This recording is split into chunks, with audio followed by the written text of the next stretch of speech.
que quando uma mulher negra, né, com o nosso ponto de partida, ocupa esse espaço, obviamente ela traz as bandeiras de luta, ela traz as experiências vividas na militância, na sua própria experiência de vida, nos seus lugares de reprodução de vida, para o seu fazer institucional, para o fazer político institucional.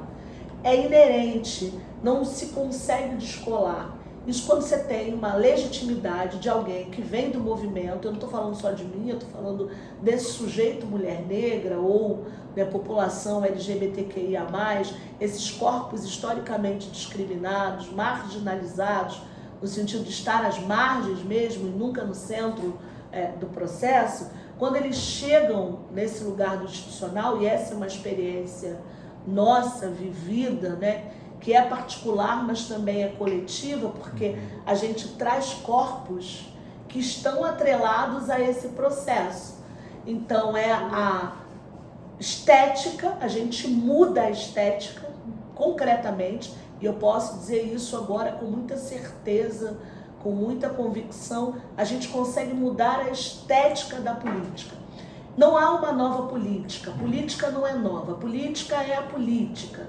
Ela é a política historicamente conceituada. A política é o lugar da disputa, da violência, né, de tudo que a gente entende o que é a política institucional, a política partidária, o parlamento, as relações entre os pares. A gente não faz nova política.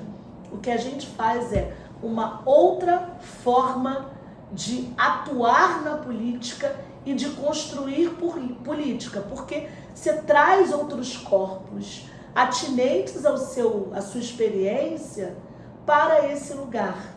Concretamente, porque vou usar minha equipe como essa experiência.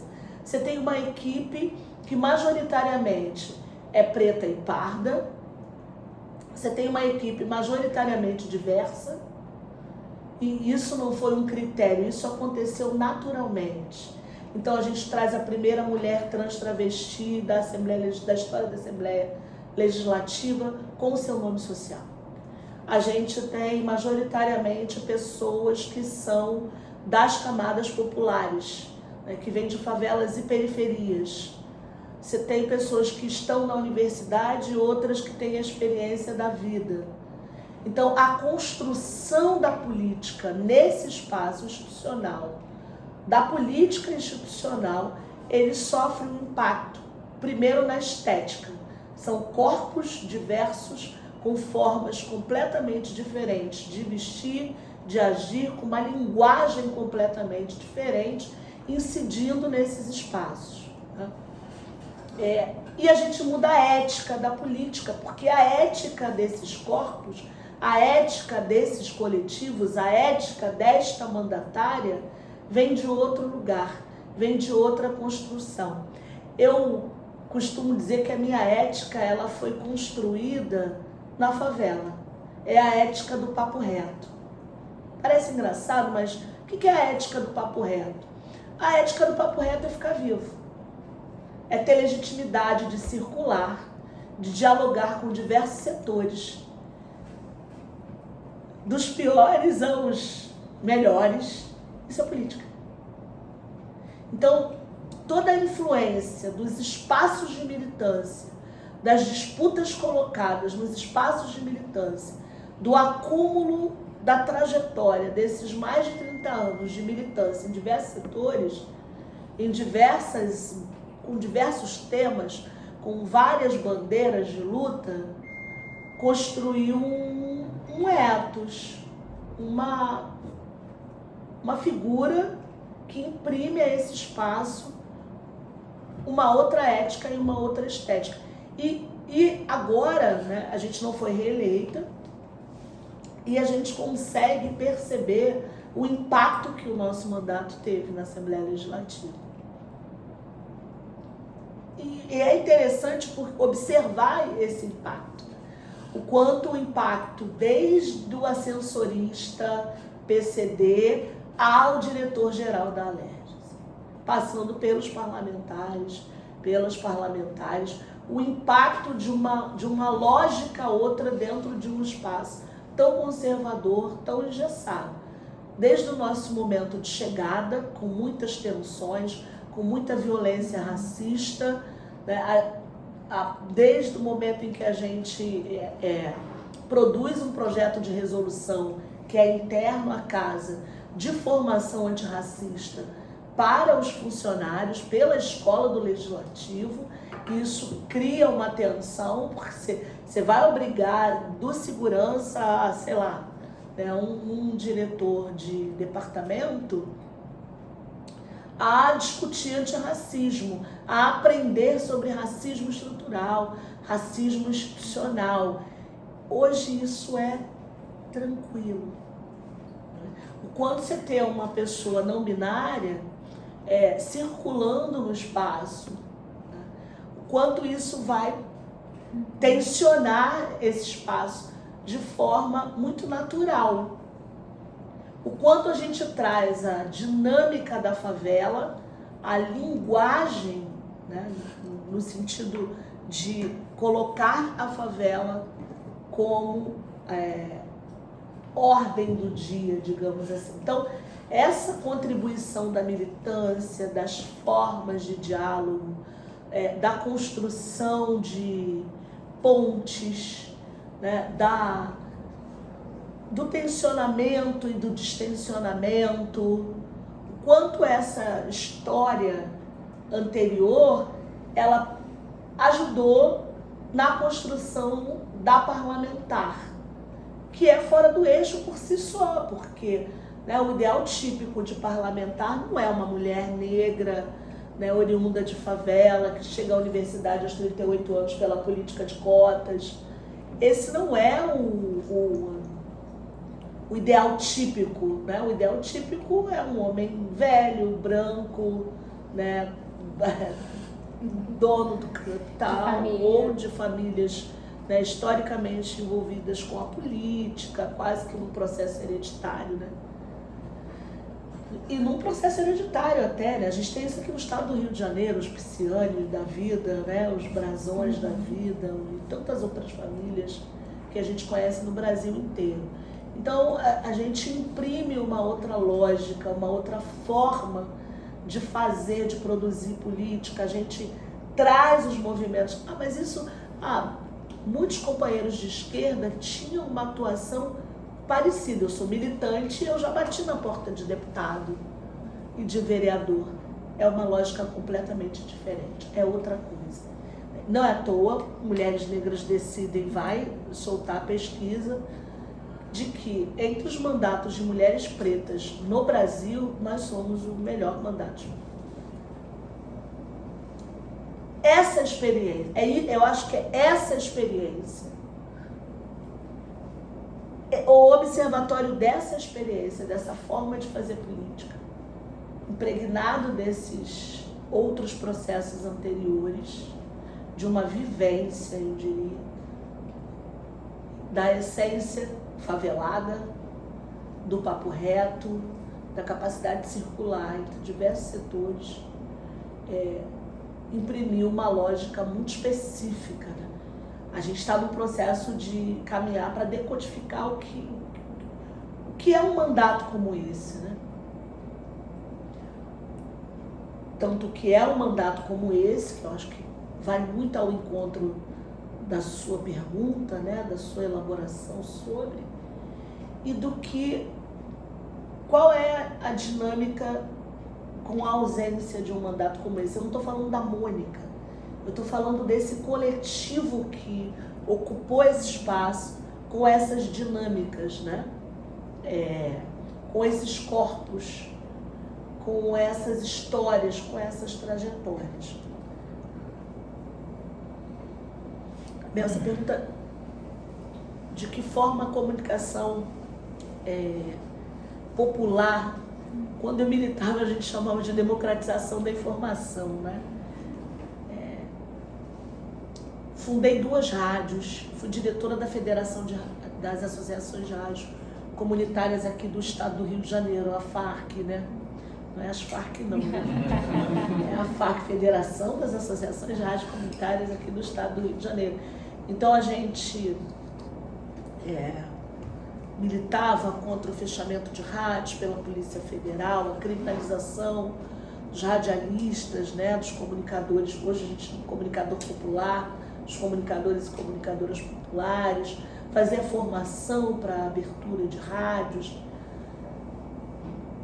conferência, né, para concessão, uma dificuldade, a gente teve algumas outorgas, né, a nossa rádio teve outorga também, a Rádio Grande Tijuca, mas concessão a gente não teve, pelo óbvio, né, todas aquelas fake news em torno das rádios comunitárias, desde que derruba avião até ser agente do tráfico para avisar quando a polícia está chegando, algo nesse sentido. Produzi um jornal, né, no Borel, que foi Formando Opinião. O Borel vinha de uma história de articulação com o Partido Comunista, então esse processo de agitação e propaganda, e a gente construiu esse jornal lá, a Rádio Comunitária do Borel, especificamente do Borel, era uma rádio poste, e o jornal Formando Opinião. E depois a Rádio Grande Tijuca, que foi uma experiência muito maior, uma rádio com dial, com antena, uma rádio, né, que funcionava dentro da Escola Gamitá na Tijuca, né, que estava inserida num contexto de articulação da Agenda Social Rio, né, que foi um projeto do Betinho, né, ligado ao IBASE, então já era uma outra construção, tinha uma série de outras propostas também, de articular favela e asfalto num espaço neutro, né, de veicular informação na Grande Tijuca, mas não só da Grande Tijuca, ser um espaço de formação.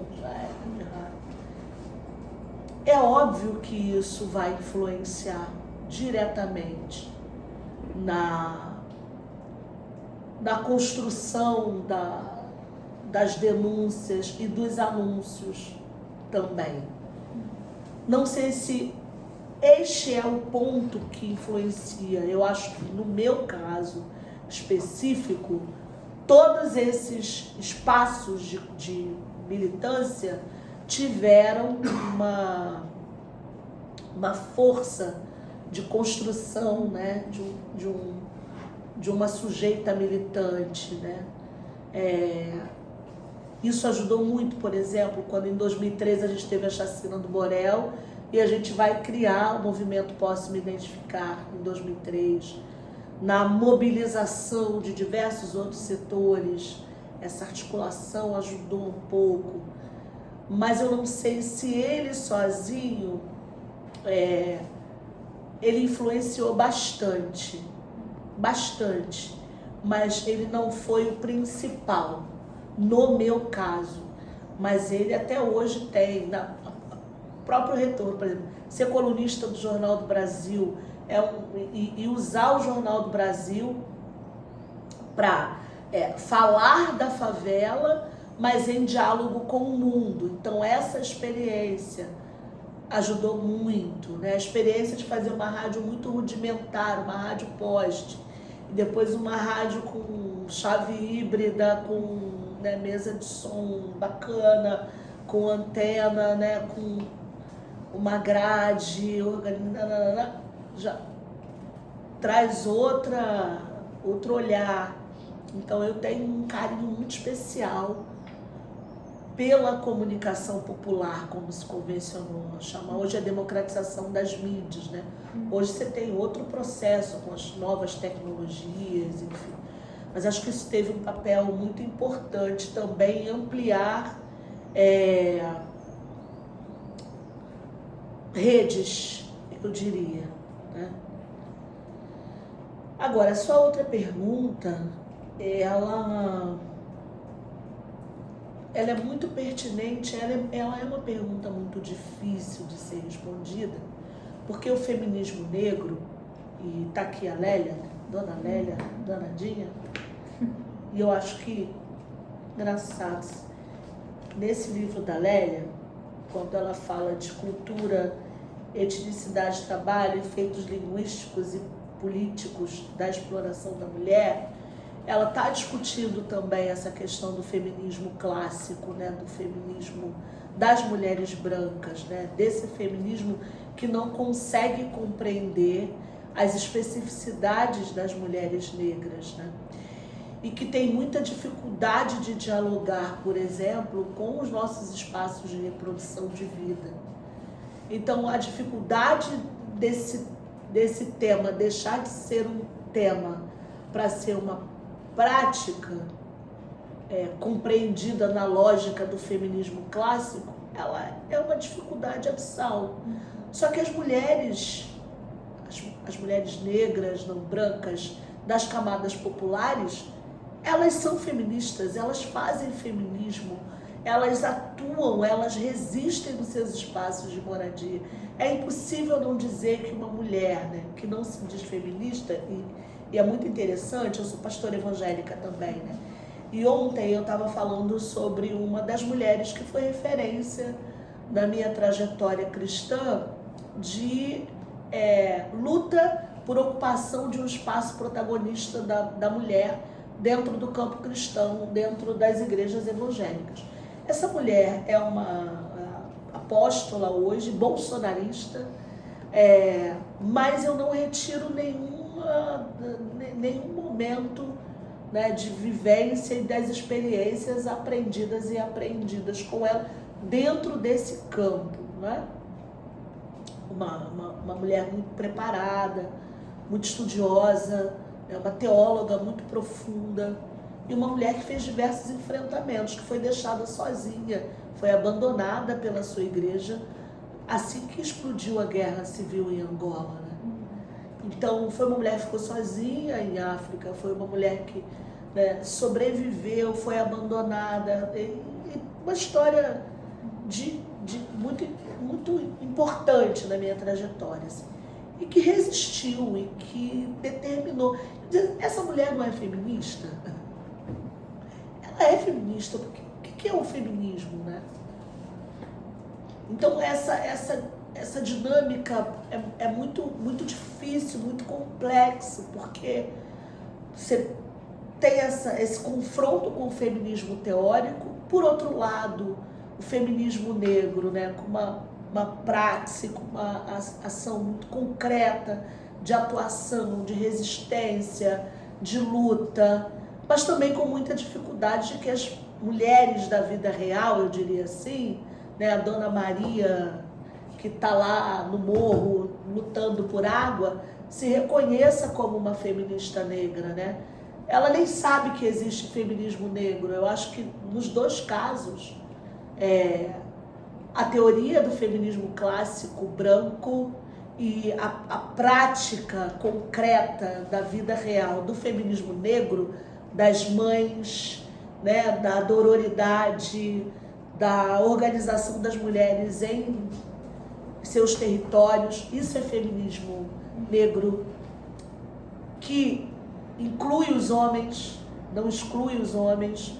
Como é que a gente... Essa é uma das grandes, ou um dos grandes desafios, né, para que a gente também não deixe de ser só um tema. Eu acho muito difícil essa pergunta, eu acho muito de elaborar uma resposta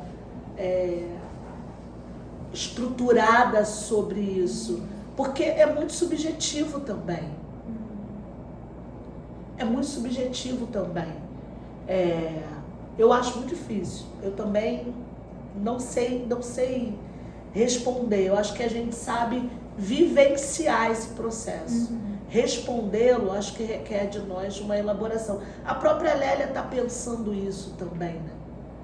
São as inquietações que as mulheres negras estavam elaborando sobre isso. A Lélia, a própria Sueli Carneiro também, como a gente chega, como a gente desmistifica o feminismo, pensando isso hoje, num tempo em que o feminismo é demonizado ao extremo, né? E aí não tem negro nem clássico, você tem uma demonização, quase que uma criminalização do feminismo, se a gente for olhar, por exemplo, para a experiência da Débora Diniz, da Luz Marina, né, das companheiras que estão perseguidas e estão até fora do país, né, por conta disso, quanto isso para a população de modo geral e para as mulheres, do meu campo cristão, por exemplo, quando a gente disputa personagens bíblicas que a gente entende feministas, o quanto isso se choca, né, por conta das narrativas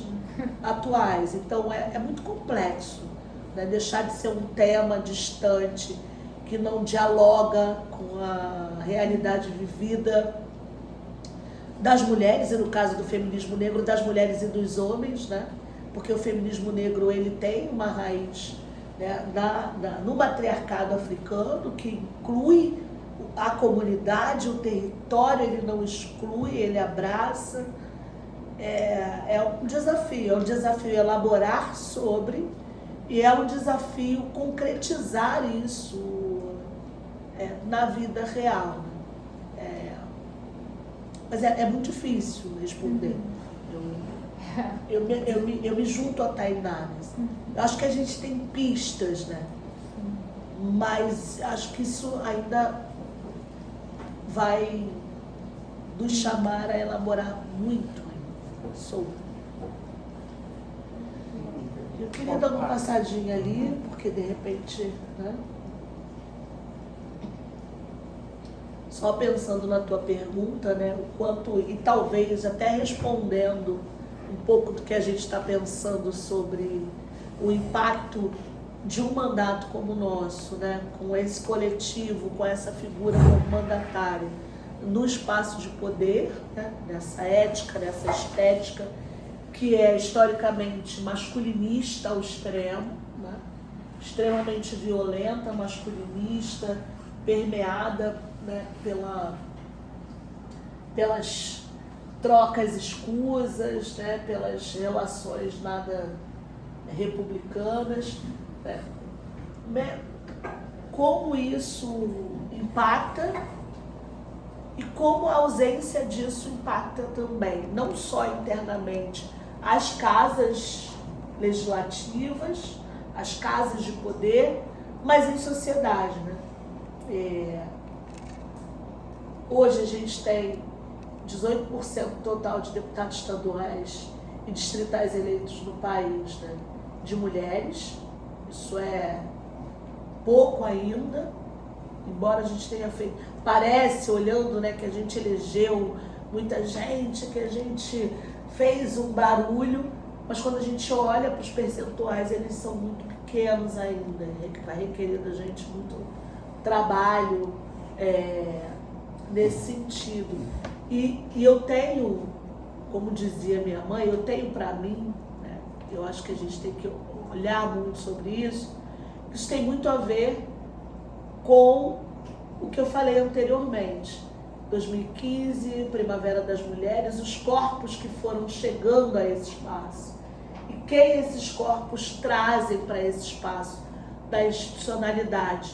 E o quanto os mecanismos de retenção, como o backlash chega, como os mecanismos de retenção, a violência política, da chegada desses corpos nesse espaço. Tanto a produção cotidiana de violência política, quanto de mecanismos para frear. Se a gente construiu mecanismos para, né, fomentar candidaturas, colocar observatórios sobre as violências intrapartidos, casas legislativas. Do outro lado, mecanismos de retenção da chegada, né? Construção de barreiras para que esses corpos, para que essas mulheres, para que esses corpos marginais, historicamente discriminados, não cheguem. Então, quando a gente olha para os números, a gente vai ver o quanto essas experiências elas são rejeitadas nesse processo, né?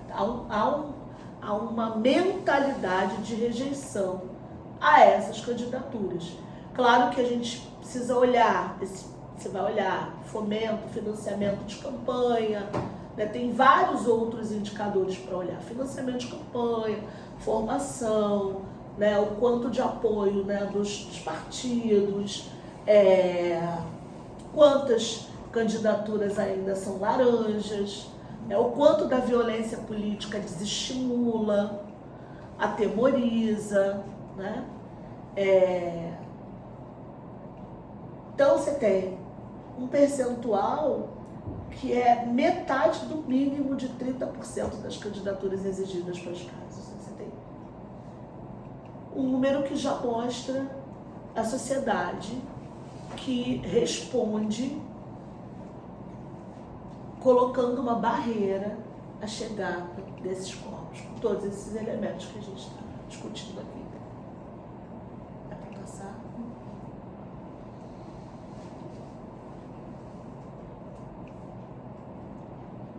Você tem esse panorama, Congresso Nacional, né? Nesse momento decisivo que a gente está vivendo. Se a gente olha para o número de mulheres negras na população brasileira, de todos os atravessamentos, das experiências vividas por essas mulheres, elas são as mais impactadas por todas as políticas, ou pela supressão delas, ou pelo desmonte delas, ou pela precariedade, incipiência e descontinuidade delas. No entanto, você tem no Congresso Nacional hoje 13 mulheres negras. Então, isso é um retrato de uma mentalidade mesmo, de um...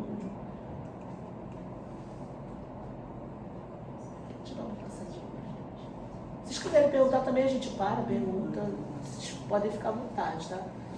Quando a gente olha, né, as estruturas, o quanto o patriarcado ele está tanto, né, nas experiências de votação que a gente está olhando nos elementos que compuseram, né, essa dinâmica de retenção da chegada desses corpos, né, que a gente viu anteriormente, olhando agora para a população LGBTQIA+, tem mais letrinha, mas é tanta letrinha, né, que vai chegando. A gente olha os apagamentos, né? 26% dos representantes políticos LGBT+, lembrando aqui, gente, só para o que aconteceu com o João Willis, por exemplo, né? Um dos parlamentares mais brilhantes que a gente tem, eu considero o Jean, né, se tornou meu amigo pessoal, mas é brilhante. O João Willis é uma figura brilhante, era um parlamentar excepcional. Assim. Então, o quanto da tentativa de apagamento desse corpo, né, de um homem negro, gay, nordestino, ele também se dá na esfera partidária. O quanto os homens cis heteronormativos não se sentem tranquilos em ter um homem negro, gay, nordestino, com uma capacidade intelectual e política acima da média deles. Isso é uma... relataram ter sofrido violência por parte de pessoas da própria legenda. 54% dessas candidaturas que sofreram violência buscaram ajuda do partido, mas em 56% dos casos os partidos não fizeram nada. Então isso mostra, né, o quanto essa máquina política institucional ela ainda está muito azeitada para reter essa mudança. Isso impacta na mudança, né, da sociedade como um todo, né, do pensamento à ação concreta. Um país onde liderança morre. Exato. Então você tem a exacerbação da violência política, você tem um corpo, né, LGBT executado na segunda maior capital, né, do Brasil, numa capital, né, que deixou de ser capital, mas não perdeu a capitalidade, ela consegue reverberar não só para o país inteiro, mas ela reverbera para o mundo. O Rio de Janeiro reverbera o que acontece aqui para o mundo inteiro. É uma capital que tem, né, os institutos federais, tá tudo aqui ainda. Então reverbera muito. Você tem uma parlamentar eleita, né, no seu mandato legítimo, executada nesta cidade, no centro dessa cidade, no centro histórico dessa cidade, no Estácio. Então, isso é o resultado dessa omissão partidária frente aos ataques históricos, às violências sofridas, à minimização dos processos de violência política. Eles não podem ser minimizados. Isso também acaba incidindo no pensamento coletivo, porque vai se naturalizando um pouco, porque você tinha naturalizado, por exemplo, aqui no estado do Rio de Janeiro, as mortes da Baixada Fluminense. Se matar vereador e político da Baixada Fluminense é quase que histórico, é lenda urbana. O Homem da Capa Preta, o Tenório Cavalcante, olha, então tem aquelas figuras míticas que então já é tranquilo, é faroeste tupiniquim, né? O interior do Brasil, os coronéis. Então é muito tranquilo, morrer vereador político.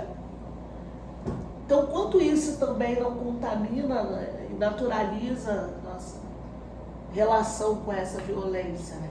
49% sofreram ataques por sua orientação sexual, 32% sofreram ataques por serem mulheres. Isso é muito real. Isso é muito real, gente. Muito real. É muito concreto, é muito palpável essa violência, esse discurso sexista, o discurso machista, misógino. Ele é muito concreto.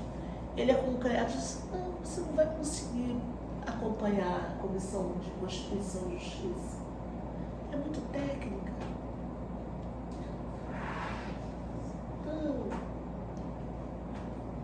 Um arremedo de auxílio, ajuda, quase pena, vocês não têm condição.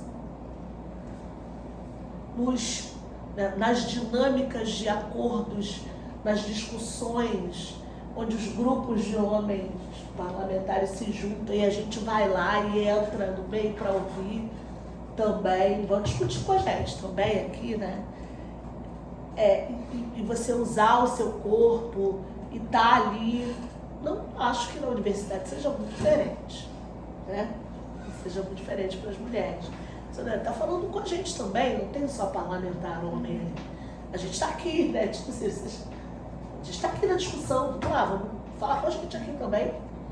Então, isso é muito concreto, é muito real. real. E lutou muito mais para estar lá. Exato. É muito mais aprendizado como homem. Exato, exato. Mônica, uma pergunta sobre isso que você falou. Esse discurso tecnicista, Tecnicista.